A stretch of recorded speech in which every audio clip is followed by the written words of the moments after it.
Hi, this is Geometry Lesson 1.3, and in this lesson we're going to be talking about how to find the length of line segments.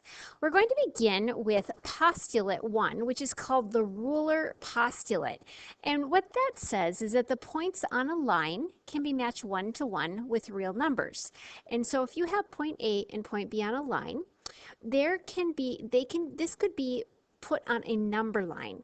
And basically x sub 1 and x sub 2, they represent numbers. Now let's put some numbers in there to maybe help that make a little bit more sense. So let's say that x sub 1 is really at 4 on the number line and x sub 2 is at 10 on the number line. So how would you find the distance from 4 to 10?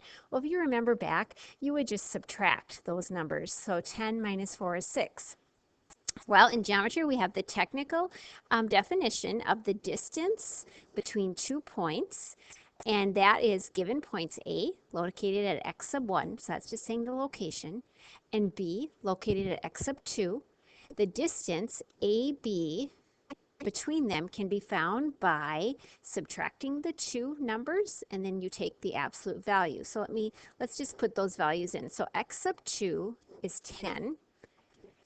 X sub 1 is at 4, and then remember these lines are called absolute value symbols. So first we simplify inside of there, and then the absolute value is always the positive distance from 0. So from 6 to 0 is 6 units. Now, the reason that we take the absolute value is, let's say that you called this point x sub 2 and this one x sub 1.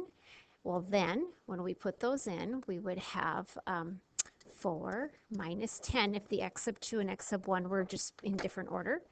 That would give you a negative 6, and when you take the absolute value, you still get 6. So the distance AB between them can be found by just subtracting those values. Now, one thing I want to point out is you'll notice that when we're talking about distance between 2 points, they use the 2 letters, but they don't put the line over it. When we refer to a line segment, so from point A over to point B and all the points between, we would call that line segment AB. So when we're naming the line, that's what we call it. We put a little segment over the top. You have to have the symbol.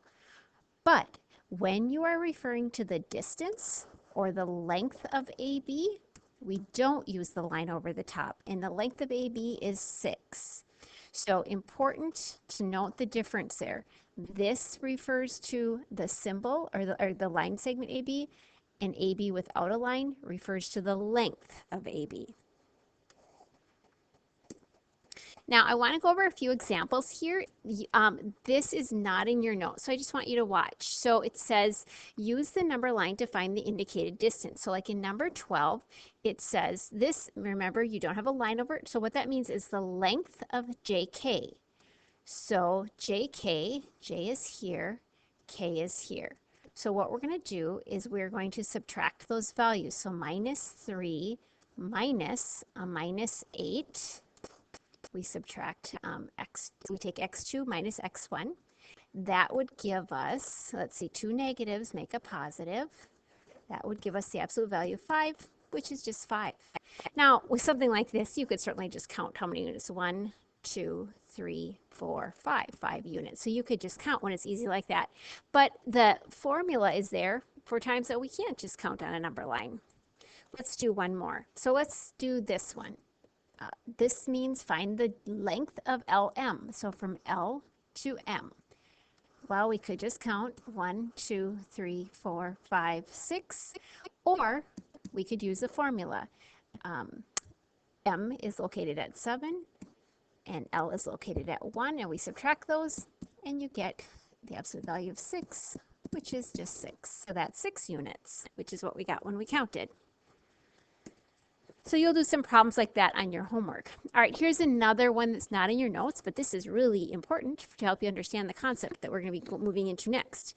It says the cities shown on a map lie approximately in a straight line. Use the given distances to find the distance from Lubbock, Texas, so Lubbock is right here, to St. Louis, Missouri, which is right here. All right, so if you got in your car, started in Lubbock, and you wanted to drive to St. Louis, how would you figure out your total distance? So basically, what I'm asking you to find the length of that line. Well, hopefully you would say, well, from Lubbock to Tulsa, it's 380 miles. And then if I keep going from Tulsa to St. Louis, that's 360 miles. So to find the total distance, I would add those together.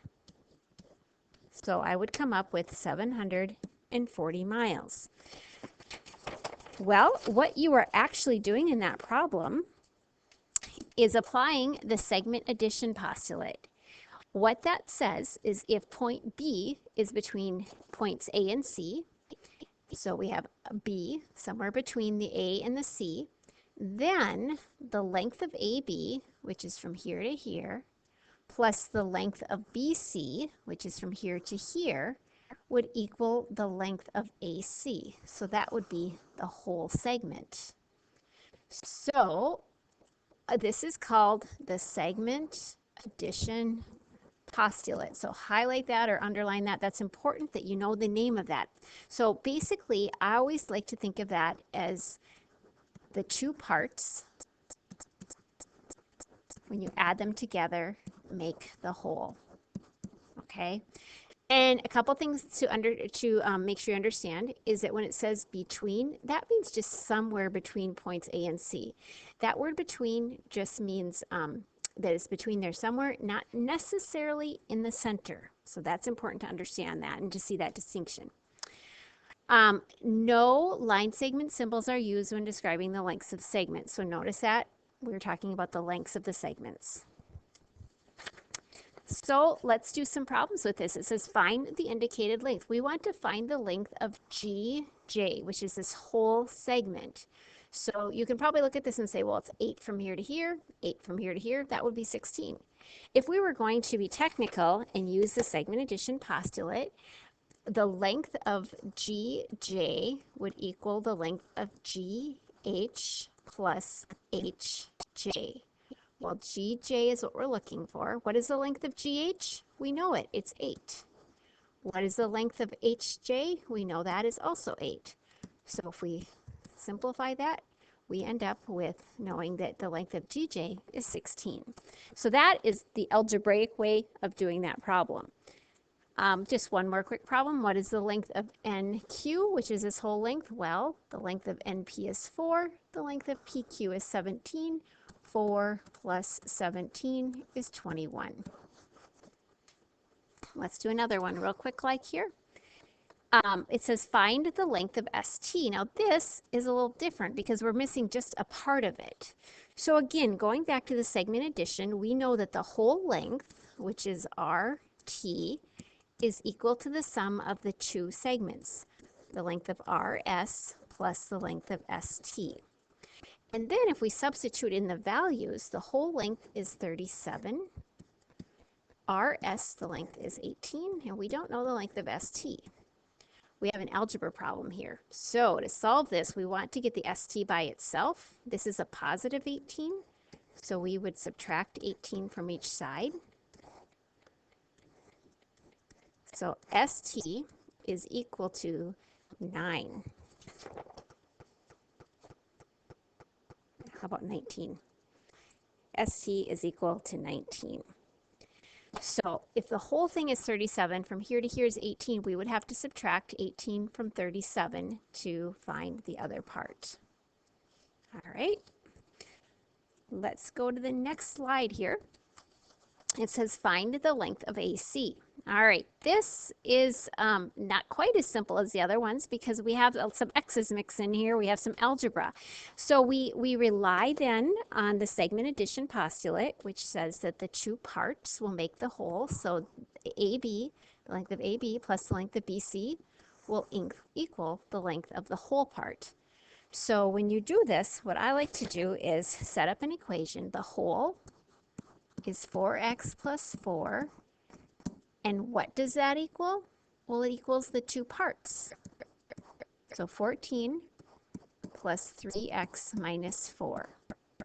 So again, what I just did here is I said the whole, which is AC, that's the whole segment, it equals the two smaller parts. AB is one of the parts, and BC is one of the parts. And then I just put in those values. Now we have to solve this algebraic equation. So if you think back to ninth grade when you studied these, hopefully you remember that the first thing you want to do is simplify each side. So when I say simplify, I mean combine like terms. So on the right side, you have 14 minus 4. So altogether, that's really 10. And then what we want to do is get the letters on one side. So let's get rid of 3x here. So basically, we're going to subtract it from this side. And if we subtract from one side, we have to subtract from the other side of the equal sign to keep the equality true. So here we have 1x plus 4 equals 10. And now we want to get the x by itself. So here you're adding 4, so we do the opposite. We subtract 4. So we have 1x, which is just x, equals 6. And that should be our answer. Now, the nice thing about this is you can check your answer by substituting it back in. So if we substitute in a 6, 4 times 6 plus 4, you have 24 plus 4, which is 28. And then when we substitute 6 in right here, we have 3 times 6 minus 4. So that's 18 minus 4 is 14. Okay, 14 plus 14, yep, that equals 28. So we know we did it correctly. All right, let's do one more like this. So again, we have the whole length right here, and we have the two parts. So this is mn, and from n to p is 3x plus 2. So the whole is 6x minus 23, and it equals the two smaller parts. So the first part is x minus 5. Okay, so that's this part. And then the next part is, we have to add those together, 3x plus 2. Okay, so x minus 5 plus 3x plus 2. So you add those together. Now, combine like terms on the right side. So we have a 1x. I'm going to put a 1 there. And we have a 3x. So all together on that side, you have 4 x's. And then you have a minus 5 and a plus 2. So if you're at negative 5 and you go up 2, you'd be at a negative 3 on the number line. Now what we're going to do is move the x's. So we'll get rid of the x on this side. So this is a plus 4x, so we're going to subtract 4x. And I really want you to show all of your steps here with your algebra, because a lot of students will mix up the signs if they don't show the step. All right, and now we need to get the x term by itself. So we're going to add 23. That's the opposite operation. So now you have 2x on the left equals 20. Now we need x by itself. So you have to say, what's happening to the x? It's getting multiplied. The opposite of multiply is divide. So we're going to divide by 2. And if we divide the left by 2, we have to divide the right side by 2. And 2 over 2 equals 1. And that gives us 10. So the value of x is 10. And let's substitute this back in to make sure that we have the right answer. So 6 times 10 minus 23. So that's 60 minus 23 is 37. And actually, it said in the problem to find the length of NP. So we will need to plug it into and make sure that it works here. I should say substitute. So 3 times 10 plus 2 is 32. And then we'll just check and make sure this is right. 10 minus 5 equals 5. So if you add these two segments together, this is 5 and this is 32. Yes, you get 37. So we know that we did this right. And the value of the length of NP from N to P is 32. So that would be the correct answer here. Here they wanted us to find the length of AC, which is 28. All right, this next problem, it says point B is between A and C on segment AC. Use the given information to write an equation in terms of x. Solve the equation, then find AB and BC. So when I read that and I look at the problem there, I don't know what to do. It's very confusing to me. And so here is one of the most important tips that I'm ever going to give you for geometry class. It is draw a picture. All right, whenever you have a problem like this, draw a picture and then write down everything you know. That is going to be the most helpful thing that you can do in a lot of your problems. So first of all, it says the point B is between A and C on line segment AC. Okay, so we have line segment AC. And it says point B is between. Now that doesn't necessarily mean in the center. I'll just pick a place somewhere between and put B right here. So B is between there. Now, use the given information to write an equation in terms of x. So what else am I given here? Well, I'm told that AB is 3x. So let's label that. So from here to here is 3x. And then it tells me that BC is x, and I can see right now that this is not to scale, but it won't matter. It'll help me understand it. And then it tells me that the length of AC, so from A all the way to C, is 20. Okay, now this looks like the other problems. Now I know what to do. I learned from the segment addition postulate that the two parts equal the whole. So I can write an equation. So 20 is equal to 3x plus x. So the two parts, 3x and x, equal the whole, which is 20. And now I can solve the equation. So we have 20 is equal to, combine like terms, 3x plus x is 4x. And then we want x by itself, so we're going to divide by 4. So x is equal to 5. And then it says then find AB and BC. We got to make sure we find all of the direction, or follow the directions here. My pen is stopping here for a minute. There we go. Find AB and BC. So we're going to substitute the value of x back in. So this would be 3 times 5. So AB is 15, and then x is 5. So BC is 5. All right, let's do one more like that. Again, we're going to draw a picture. We have segment AB. Oops, excuse me, segment AC. Let me go back here. And B is somewhere between. And now we label. So AB, from A to B, the length of AB is 4x plus 7. BC, the length of BC is 5x minus 8. And the length of AC, the whole thing, is 53. All right, so if you get confused on how to set these up, you could also do this. You could write that the whole equals part plus part, and then fill in what the values are. The whole is 53. The first part, AB, the length of AB, is 4x plus 7.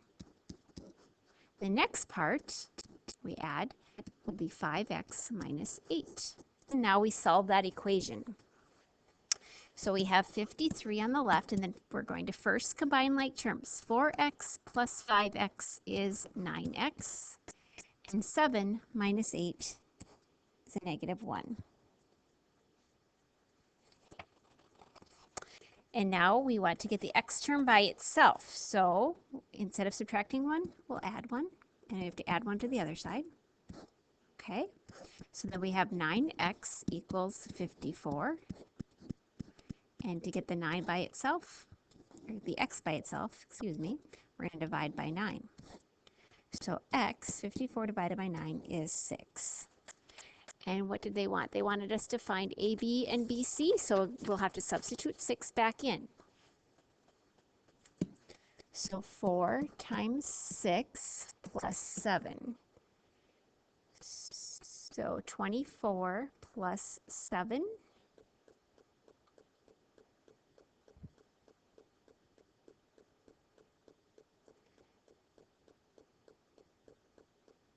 is 31, and 5 times 6 minus 8, so 30 minus 8 is 22.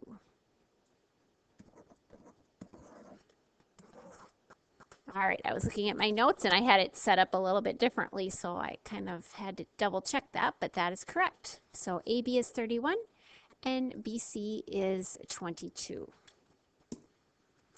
All right, some more important terminology for you. So congruent segments. What that means is it refers to line segments with the same length. So write that in your note guide, same lengths. So congruent segments have the same lengths. Now, if we look at this picture here, it says the length of AB is equal to the length of CD. So AB, the length of AB is 1 foot. The length of CD is 12 inches. Well, those are equal values, correct? So we would write that the length of AB, notice there's not a line above it, equals the length of CD.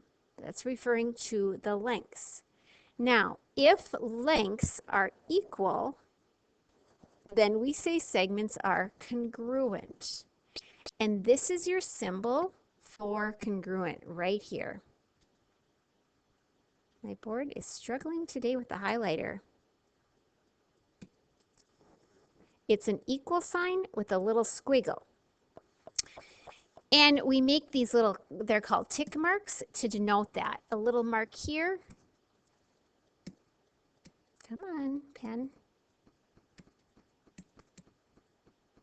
This is maybe going to take a minute.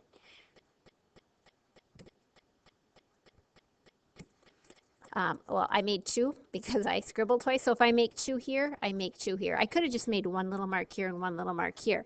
But you just have to have, if you have the same number of tick marks, it means that these are the same lengths.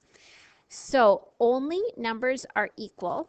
So like if we're talking about the lengths like I did right here, AB equals CD, that is referring to the numerical values or the lengths. And so we just put an equal sign. We don't put the squiggle there. When we're talking about, when we've established that they are congruent, which means they have the same length, that means that the pictures are the same. So if you slid AB over on top of CD because the lengths are the same, the pictures would match up perfectly. So then we say they're congruent. And now when you use the little squiggle for congruent, we are talking about the pictures. And so we're using the segment symbols because we're talking about the segments being the same. So when you use the squiggle, you use the lines when you denote it. When we're talking about just the lengths, we do not use the lines.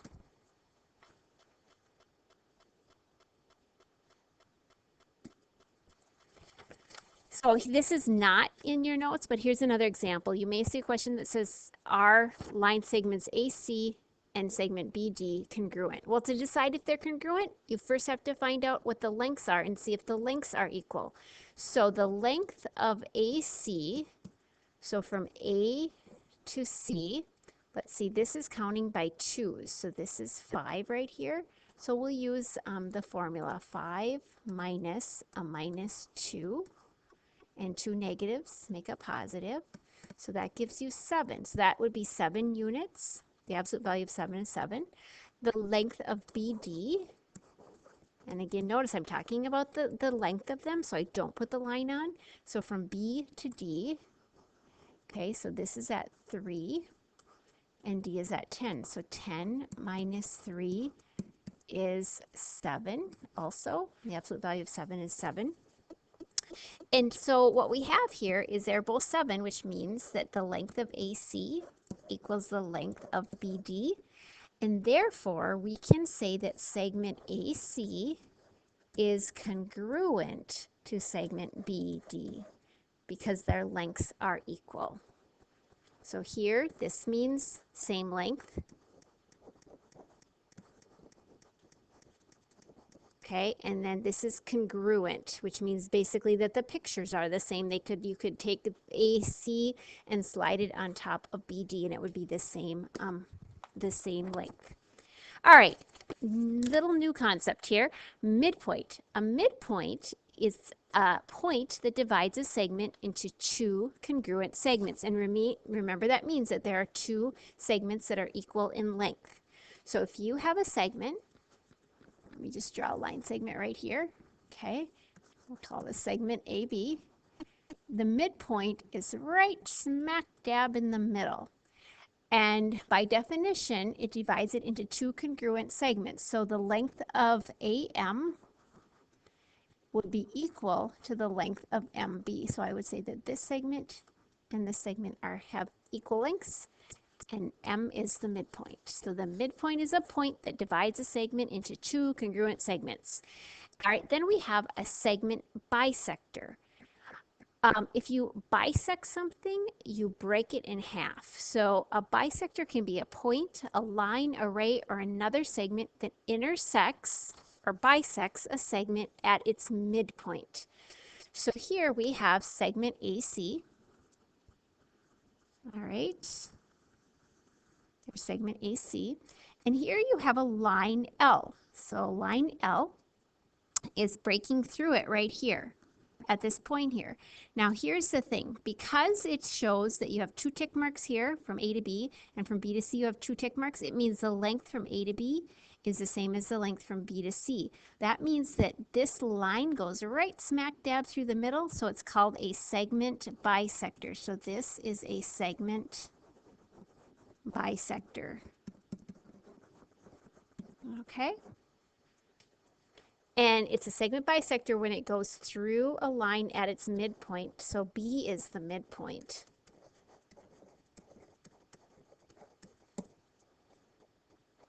And you should label those on your note guide as well.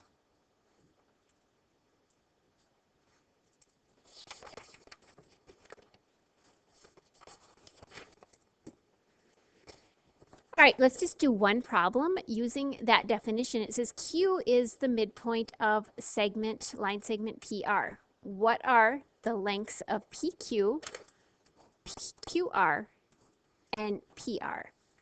Now, if you look at this problem, we have two parts, and we have to look at what information do they give us. Well, they tell us that Q is the midpoint. Now, before when we were doing the segment addition postulate, we said that the two parts would equal the whole length. Well, we can't set up an equation here because we don't know the whole length. But we're given another important fact that will help us solve this. If Q is defined as the midpoint, you have to think about this. What do you know about the length of PQ and the length of QR? Well, PQ, the length of PQ, is the same as the length of PR. So what you can do then is you can say PQ is equal to QR. And so we can set those equal to each other. We substitute in the values, 6x minus 7, that's the length of PQ, and QR is 5x plus 1. And we set those equal. You have to say to yourself, what do I know for the midpoint? I know that they're equal. So just set the two expressions equal, and then we solve. So let's get the x's on one side. So we'll subtract 5x here. That gives us 1x minus 7. That equals 1. And now we want to isolate the variable, so we will add 7 to both sides. So x equals 8. So now we know the value of x, but remember, that's not what it asked us for. It asked us to find the length of PQ, QR, and PR. So we have to substitute that back in. So 6 times 8 minus 7. So 6 times 8 is 48, minus 7 is 41. 5 times 8 plus 1, 41. And I probably didn't even need to do that because I know that this is the midpoint. So if this is 41, this has to be 41. But and then for the whole length, it would be 41 plus 41. So PR would be 82. So PQ is 41, and PR, the length of PR is 41. So that would be our complete answer. And that's all we have for this lesson today. So you can go ahead and do your practice and your assignment and let me know if you have questions. Thanks for watching.